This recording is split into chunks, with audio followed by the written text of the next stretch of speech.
That was Damien Kirk. Well, the reason for making the oil memorial was to try and get people to understand in the school just how much was dependent on oil. The children were going by and I'd say, what's plastic made of? And they'd say, plastic. And I say, yes, no, but what is plastic made? Very few people seem to realize how much oil is involved. Fertilizers, weed killers, medicines, endless lists of things that we take for granted are actually oil dependent. It just gets a bit tricky after a while. It's getting quite Catherine, tight. just push it in there. Push this bit in. If the world didn't have oil, it would be less polluted, but then we won't be able to go on holidays. We should be using less oil so we can save a bit more than we are at the moment. So It's just fun getting people involved in making something with a message. Just to celebrate the incredible achievements that oil has brought for us. Then to turn it into a memorial to say goodbye to it.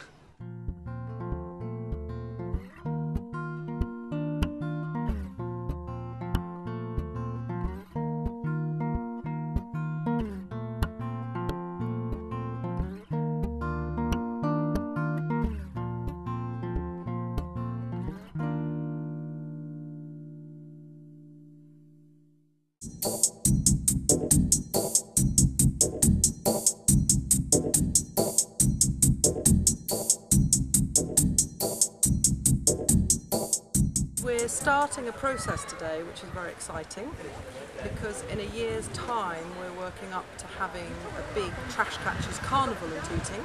We're using recycling as a metaphor to enable people to start to reimagine their relationship with their community, with the planet. We're going to use the material that they bring with them to transform it into something beautiful.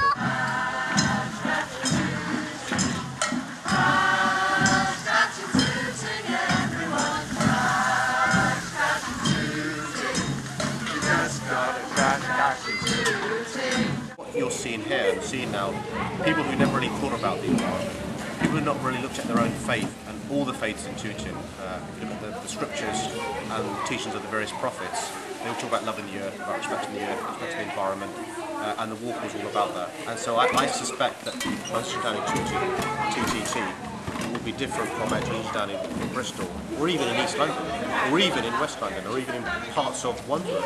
And that uniqueness will give it its strength, because you can't impose upon Tooting a transition town model from another part of the country, and that's why it takes time, and that's why you've got to have patience. It's about awareness, because most of the children did not know about Transition Town Tooting, and today I think it's been wonderful that they were all around to witness this. So I think it's great. Every event I've been to for Transition Town, every meeting I've been to, is always positive. If you're going to inspire young people, you've got to be positive. If you're going to inspire first generation immigrants, people from English as their first language, you've got to be optimistic. If you're going to gel and integrate people who've lived cheek by jowl for maybe many years, but not necessarily mixed properly, you've got to be optimistic, and Transition Town Tooting is very optimistic.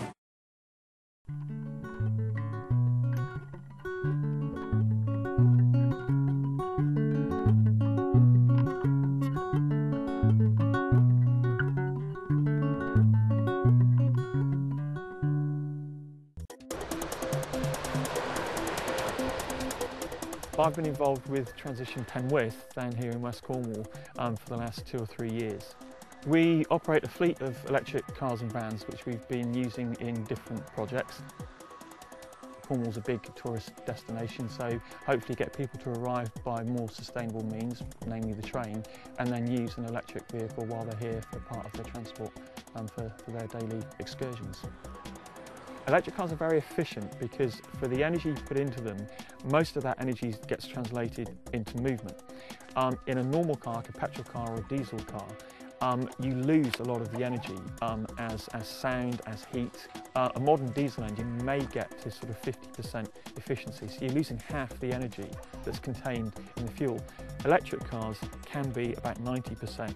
The effective CO2 emissions of the car based on dirty energy, so that's from coal, from gas-fired, etc. This is still only half the emissions of a comparable car. But having said that, there's no point using these cars unless you're going to use green energy, unless you're going to use renewable energy. So while these cars are very efficient, very clean, it's not just a case of let's replace all the cars out there with electric cars and we've solved the problem. It's a case of, okay, let's try to avoid driving solo, try and fill the car up, car share, but then also, kind of think a bit more about what kind of journeys you're making and, try and consolidate all those errands and all those sort of frivolous trips into one journey. What I think is powerful about the transition movement is it's starting to bring together people who have got the right ideas, that have got the vision to do the right thing, if you like. But it is quite a young movement, and so there is a certain lag. Frustratingly, there is a certain lag in making some of these ideas a reality. But what I think is really powerful is that the powers that be, the councils, the government, are starting to appreciate that the transition movement, and more importantly the people within it, because that's what is the most powerful thing, that they're starting to make a lot of sense. And so it's starting to become what was maybe only 18 months ago a very transition idea is starting to be very much more mainstream.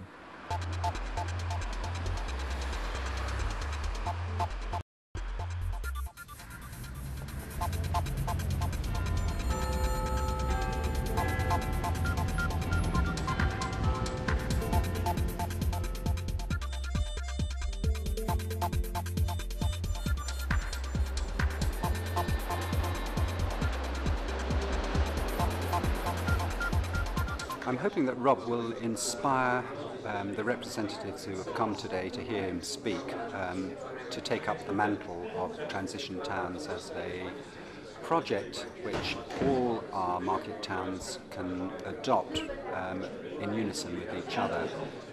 We're moving from a time where our consumption of fossil fuels, be it oil or gas, is the key factor in our economic success, our sense of well-being, our personal prowess, to a time when our dependency on fossil fuels is our degree of vulnerability. That's the key message, I think, for today. The whole sense of a town being in transition from what it is today to what it could become tomorrow in terms of resilience is the thing that really captured my imagination and made it exciting for me. This idea of resilience is really important. So resilience is the ability of a community or an individual or a settlement or a nation to withstand a shock from the outside.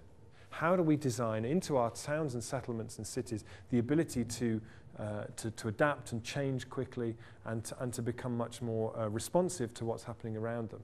This is the town of... What we've really developed so far is the transition bit, which is the grassroots model, the bottom-up model. So it's fascinating to start really exploring what it looks like when a local authority starts to come the other way. And then really you start to move to what actually local democracy was always intended to be about, where the community is driving things, making decisions, having a vision, driving things forward, and the local authority's role is to facilitate and enable that. Actually, there is the potential in this to create something really quite extraordinary.